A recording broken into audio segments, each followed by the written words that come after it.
Today we'll be talking about art and NFTs in Web3 gaming. Thank you, Exeedme, for the invitation. My name is Gonçalo Silva. I'll try to be the moderator for today's panel. With me, I have Ricardo and Luís. Before that, my name is Gonçalo Silva. I'm the head of marketing in Zharta. Zharta is a Portuguese startup focusing on NFT lending. With me, I have Ricardo and Luís. You guys want to present yourselves? Hello, everyone.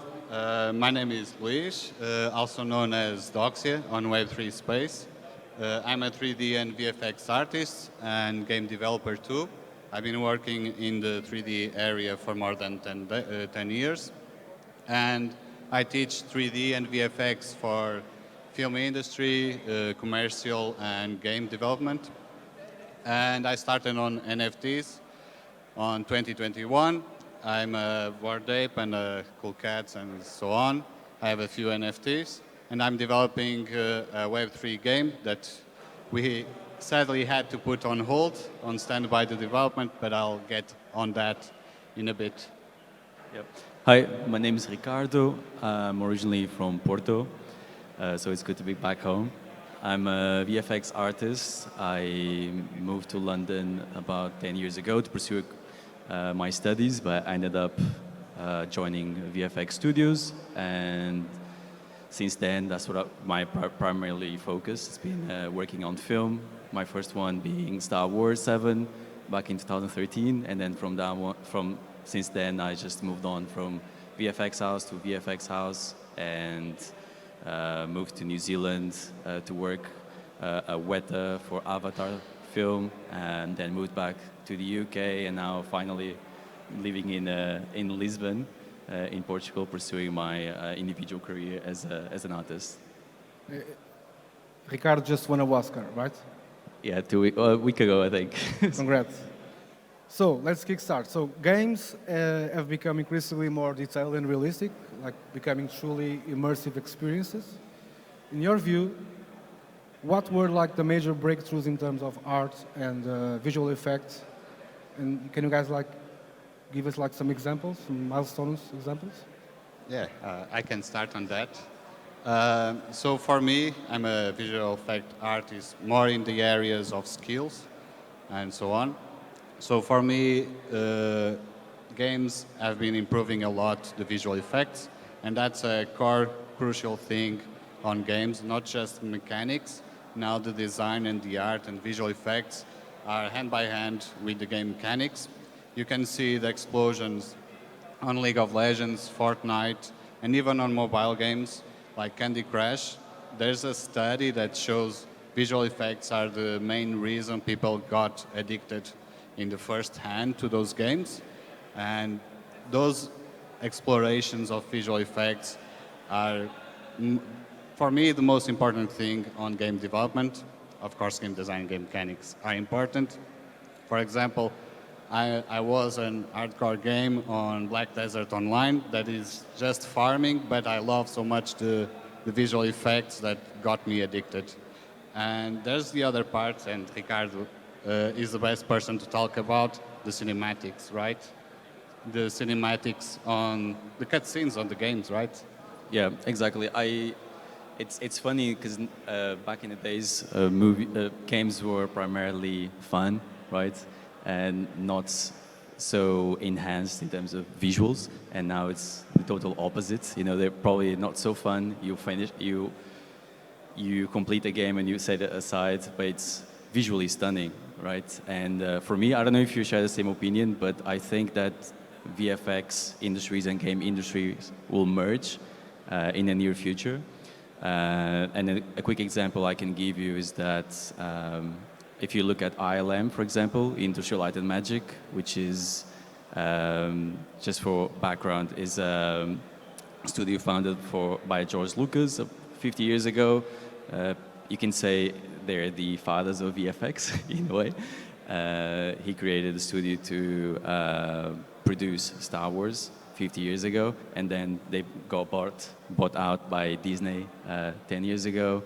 And you can see that they used these huge, massive LED screens on set. They call it the stagecraft. and they were showing Unreal Engine, which is a game technology, and they were showing on those screens real-time environments. And for me, seeing game technologies being applied on set in the field production, it's super exciting, and I can see those two technologies merging together in the future. Yeah, and you have the example of God of War. It's something, and you work a lot with facial, right? 3D facial that you work on Avatar, and that is amazing to see the production on God of War, those cutscenes. That is like motion capture and then 3D modeling and everything involved. You know, the pipeline is huge for that, and I think that's a breakthrough. And games are becoming mainly those story games that are focused on a story, visual effects, and those cutscenes are one of the biggest things on the games. So you talked about breakthroughs. Do you guys think that Web3 is also a breakthrough for gaming? And what will be like the role of artists or visual artists in this? On Web3 games, Yeah. I'm going to be honest, completely honest. I don't enjoy Web3 games because they are cutting the VFX part. The graphics, we can pick up the Axie Infinity and a lot of other games. I think Gods Unchained is one of the good ones in terms of visual effects. The other ones, I don't get it why they are cutting that part. And even the game mechanics for me is just idle games, or I think it's called those that play auto, they have autoplay or turn-based. And they are cutting a lot the visual effects. So if the player is not playing and is not visual appealing, what the hell am I playing? I'm not having fun. And visual effects are a must, particularly in those idle games that you don't do anything. And cutting that part is really hard, right? Because you don't see anything. It's not appealing. The mechanics are simple. And I think they need to boost that. I think I need them to boost those visual effects. And we can see Overshock over there, and it's visual appealing. And most of Web3 games are not, in my opinion, of course. Yeah, I think there's the problem being most of these NFT projects, they try to do these Web3 games in-house where they have no developing experience, and they should partner with outsource studios to help them produce a quality game. And when you try to do everything in-house, it doesn't often work. And like we just talked, you know, films working with game companies working with film, hand in hand, outsourcing each speciality to the right team. And what about cross-metaverse game items? Do you guys think that this could be like a breakthrough in gaming, in Web3 gaming? Yeah, can I go again? Yeah, go ahead. So that NFT items and digital collectibles, that's a big thing that I look forward, and that is the multiverse or metaverse that I'm looking forward to explore. Is that having, for example, an NFT that is a digital cosmetic on a game, you can use that skin in other games. That's the metaverse that I'm really looking forward. For example, I have a game, I'm playing that game, I'm farming, to have that legendary skin. It's an NFT. And when I jump to other game, because we gamers do that a lot, we are always exploring new games. When I jump to a new game, I don't want to start from scratch. I want to show to other players that I was good on the other game, and I have this skin in this game too. And that multiverse is something that I'm willing to and I want to explore. Even on my game, we are releasing the game on Infinity. We are part of the adopters program of Engine, and we are exploring that using, they have a really cool community, and we can build skins using items from other games into our game, and we can combine the communities, and that's something really good. And imagine now on these games now, like you have a skin on League of Legends, you paid a lot for that, and you jump to Dota, for example, you want to use the same skin because you paid thousands of dollars for that, and you want to use that. That's something that I really look forward. Yeah, no, I agree with you, and I think it's going to take a long time that these technologies would become accessible, right? And you can swap your items between different video games or even open up to the public marketplace, right? Because the issue is that these items that people spend hundreds of thousands of dollars in, they're tied to this one particular game, right? So what happens if your favorite video game goes offline tomorrow? What do you do with all these items that you've been collecting? Yeah, we all had that experience of a game that we really love and they stop with the works. I have that problem on Black Desert. I paid a lot for my items there, and they announced that they are stopping the development. And now I'm going to lose everything because the game is going to stop. And for this to come to be a reality, the multiverse of items that you can use on multiple games, there's another barrier that we need to break. It's the private barrier. For example, a company that releases a game, even with code that happens, they want to be private. They want to hold the copyrights, for example.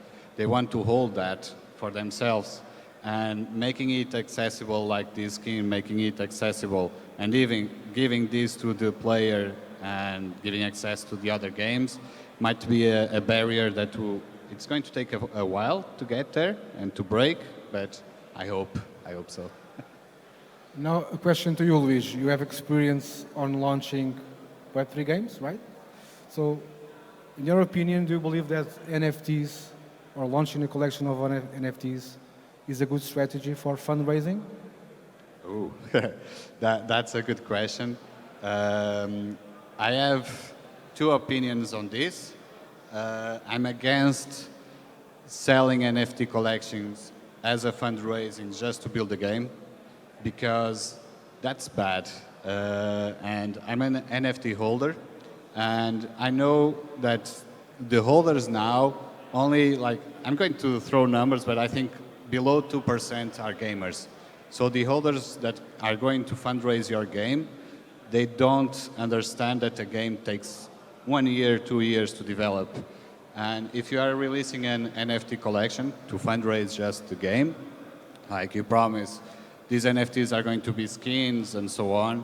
First of all, you are going to be locked with those skins. You can't change anything in the game. And then you have the pressure of the market, because we all know that NFT collections, they are valued by the floor price and the volume. And nowadays, when you see a collection, the first thing you do is you go to OpenSea, Blur, or LuxRare, and you see the volume and the floor price. If the floor price is bad, the project will lose interest. But we got my other opinion is, if you know how to build your community, and you start by doing NFTs like the Treemaru one, and you know that better than me, it's way better the way they are doing. They are releasing a collection without, they mentioned the game, but it's a collection not for skins. They are building a community, and I think you can add more info about that. And I think that's a good way to fundraise, and like other collections are doing. Yeah, I think it's really difficult to build anything publicly, right? So you gotta set the expectations right from the beginning, and because these communities can be very greedy and very toxic as well. So you need to really set the expectations straight from the beginning, and maybe like Yuga has been doing, right? Not promising anything, but just delivering stuff. But even though it's really tough, and like the example you gave about Treemaru, the right way he approached stuff was just so that they use the opportunity for NFTs to raise and hire a small team of highly professional senior artists and create a small little two-level demo that they used as a vertical slice to then put it against a higher team of like a proper game studio to develop the video game further, and that was only allowed because through the NFTs that they sold and did a small little raise, hired this professional team, and they've put an amazing demo that you guys should check out. Yeah, and with Ben Mauro, there's a crucial thing that he has background. For those who don't know, Ben Mauro is one of the best VFX artists as well. Concept artists on the film industry, game industry. So he is building a collection, and people already know his background. But for example, imagine that Yuga Labs released now the Bored Ape collections without any background, like they did, but time were different. If they release now and saying we are going to release other side with these biggest targets like the massive players and so on, it wouldn't work because now the market needs background. And I'm even doing that with my indie studio.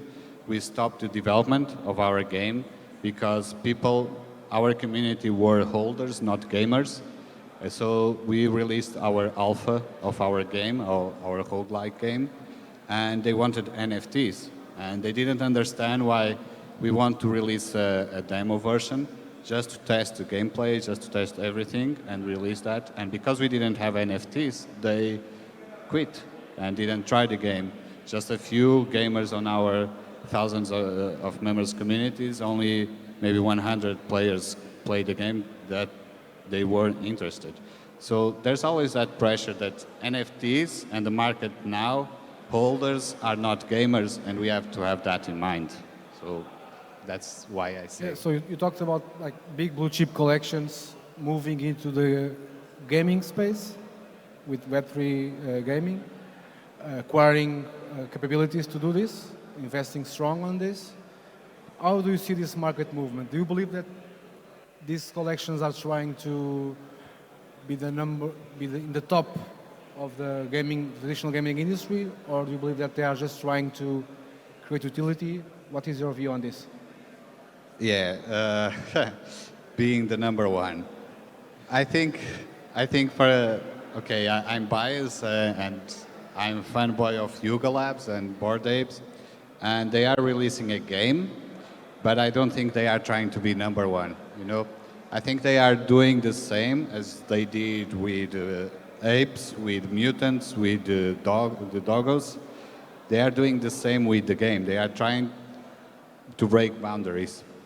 The apes were having fun and decided let's release a collection and then let's promote the community. They were trying to break boundaries. The doggos were the same. It was the first airdrop suddenly from nowhere.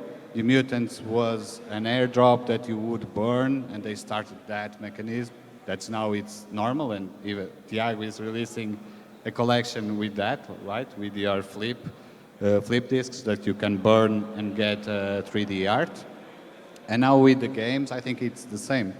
And I think Yuga Labs are following the right path. They want to break boundaries, so they hire a game studio to do that. And we have bad examples. I was a fanboy, not so much anymore, but the Cool Cats, they tried to release a game. The game was not fun, was bad, and the floor price, and again, the floor price means a lot, and the floor price was 15 Ethereum, and suddenly dropped to 1 Ethereum. And people, like myself, lost a lot of money because I bought 6 Cool Cats on floor price super high, and suddenly they released the game. The game was bad, was really, really bad, and the floor price got down to 1 Ethereum, and suddenly that collection lost the badge of blue chip. And yeah, I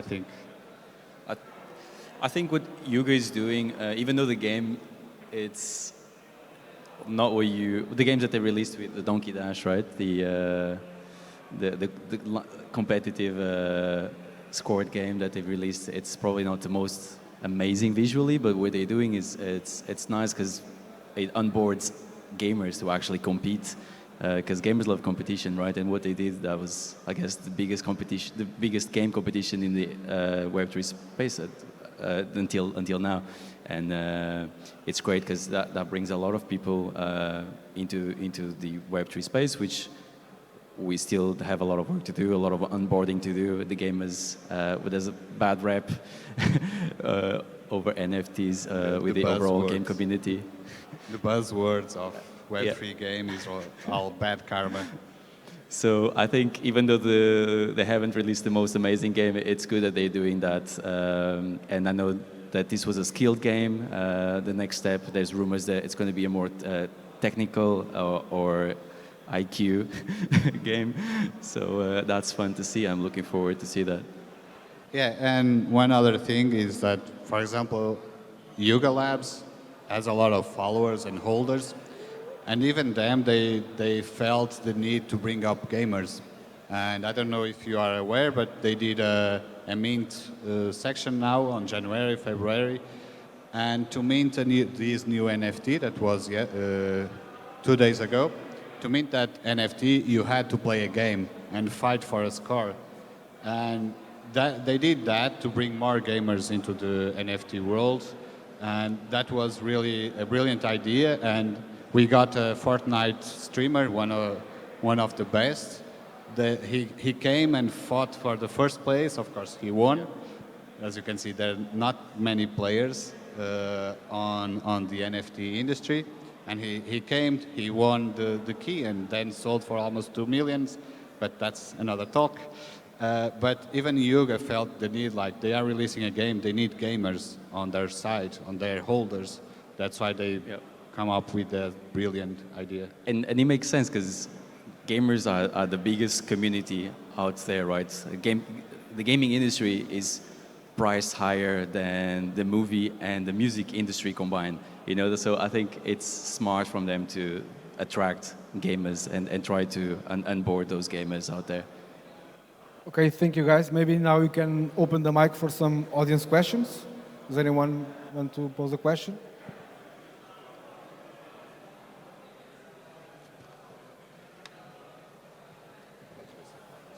Yeah, what's up, man? On interoperable assets, you guys touched interoperable assets.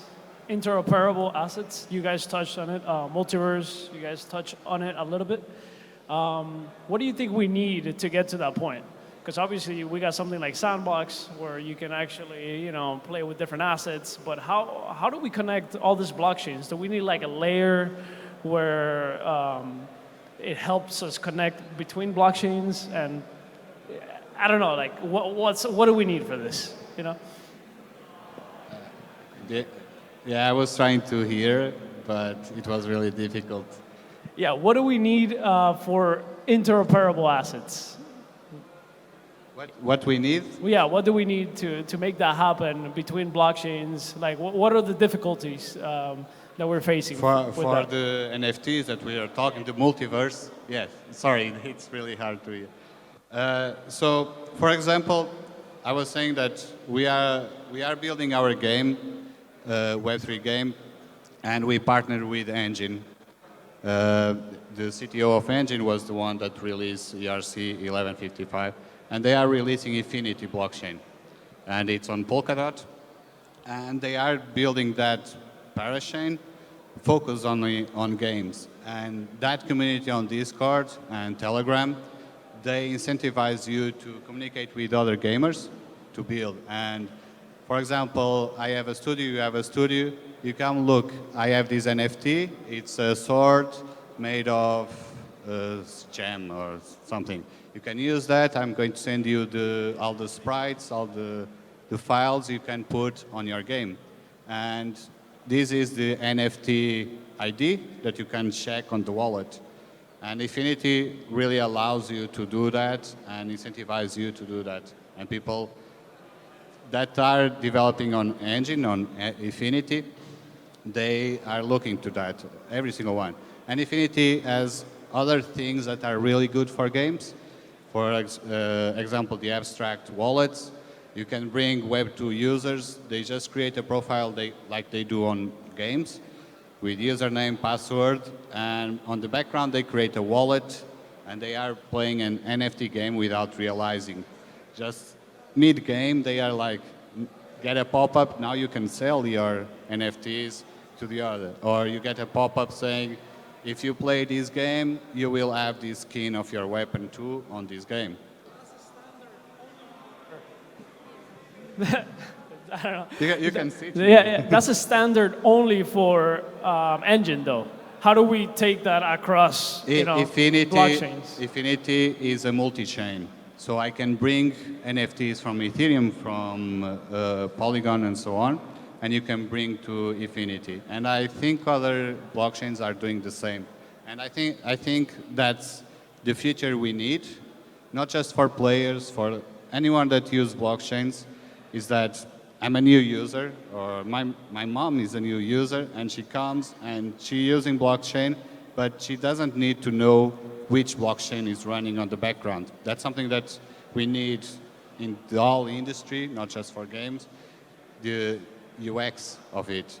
And I was talking with Nuno outside, he's going to talk on the next. That's something that right now, when you meet a developer, you ask, what are you doing? I'm doing a game on each blockchain.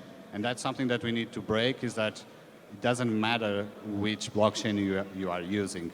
And Infinity is trying to break that. If you release a collection, like myself, we did for our project, a collection of trees. It was before the game and so on. And we decided, okay, let's incorporate this NFT collection in our game. And those NFTs are on Ethereum, and our game is on Infinity. And our players don't need to understand that. They just need the concept play and earn. They are playing, they are having fun. They don't need knowledge about blockchain. They are just playing and go to the marketplace like you go to CSGO marketplace and buy skins, but those skins aren't blockchain. That's the thing we need to break the barrier. Thank you.